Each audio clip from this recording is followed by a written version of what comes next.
السلام علیکم ورحمۃ اللہ وبرکاتہ۔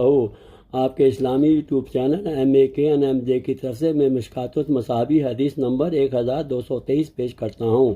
حضرت ابو ہریرہ رضی اللہ تعالیٰ عنہ بیان کرتے ہیں، رسول اللہ محمد صلی اللہ علیہ وسلم نے فرمایا، ہر رات جب آخری تہائی رات باقی رہ جاتی ہے تو ہمارا رب تبارک تعالیٰ آسمان دنیا پر نزول فرماتا ہے اور پوچھتا ہے، کوئی ہے جو مجھ سے دعا کرے میں اس کی دعا قبول کروں، کوئی ہے جو مجھ سے مانگے میں اسے عطا کروں، اور کوئی ہے جو مجھ سے مغفرت کا طلب رکھے تو میں اسے بخش دوں۔